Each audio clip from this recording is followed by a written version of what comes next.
Hi folks, we're going to do something fun today.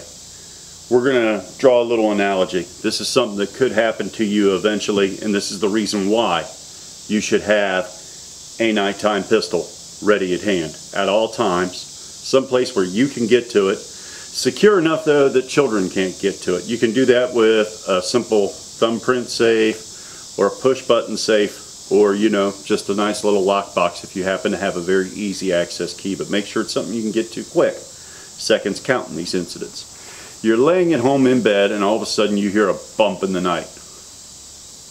Well, what's that? And you hear it again, and then you hear glass break. What do you do in this instance?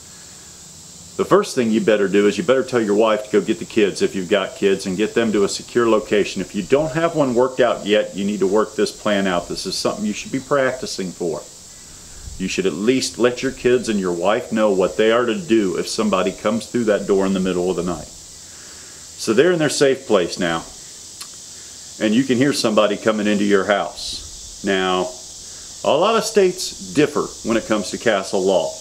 So what we need to do here is make sure that we're well covered. That's the reason I love the USCCA. I'm covered. And they teach you the tools that you need to know to cover yourself. So here we are. I'm in bed. I just got woke up. I'm startled. I'm in the bedroom. That guy right there, he's coming into the house. I don't know what to do. I'm freaking out here. So I immediately reach for tool number one, cell phone. Pick it up, open it up, dial 911. Lay that phone on the floor. At that time, that phone is no longer your friend. It's on the floor, it's on speakerphone. They can hear everything that's going on, so you have no reason to pick that phone up. You need to issue this guy a warning. This is going to save your butt down the road, because they're listening to this and they're recording it at the police department. Get out of my house. You don't belong here. I am armed and I am willing to defend myself. Leave now.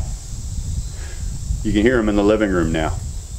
He's laughing. He doesn't care. He's coming anyway. Issue a second warning. I'm telling you now, leave this house. I will defend myself. Now you're in trouble. You can hear him come up the steps. Your nighttime bedstand gun, this is now your best friend. Do not put your finger on the trigger until you see your target. You never know when the wife might stick her head out, or one of the kids might come running out of that bedroom scared to death. So make sure you never put that finger on that trigger until you see that guy right in front of you. Issue another warning. Get out now. I'm not warning you again. The police have been contacted. They're on the way. Get out. And then you see him.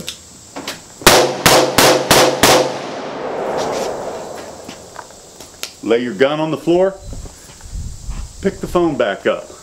Yes, hello, this is such and such. I live at 6440 Taco Boulevard. There's just been a home invasion. Somebody broke into my house. They came up my steps. I issued numerous warnings, as you heard. I had to defend myself. They are laying on the floor now. Send an ambulance and the police immediately. I just gave you my address. I'm not trying to be rude, but I need to contact my lawyer. So I will talk to the officers when they get here, and I will make a statement then. Hang up immediately. The next thing you do is you get your phone back open again. You open it up to your apps.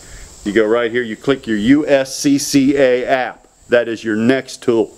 This is tool number 3. When it loads, you're going to click immediately to speak to somebody. This is your defense team. Once you click that button, you're going to be connected to legal defense. If you have it set up right like I do, you'll have a lawyer that they will contact immediately.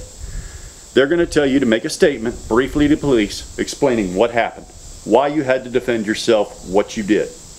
Do not say anything more than that. Words can get you locked up. This is where you draw your line in the sand. Literally. First thing the officer is going to ask you is what happened. It was a home invasion, officer. I had no choice but to protect myself and my family from the threat. I fired shots. I will give you a more in-depth statement once I speak to my lawyer. That's the end of the conversation right there. After that, it doesn't matter. If they take you downtown and they want to discuss, the price of tea in China, you have nothing to say until your lawyer gets there. A lot of state laws are different, but you've got to remember that officer is a professional witness. The prosecutors have him to work against you. Anything you tell them, remember your Miranda rights. It can and will be used against you. So stop it right there. Make sure you're a member of the USCCA and make sure that they are your second phone call should something happen. Keep that in mind, keep it safe, and best of luck living in this world we're in. Peace.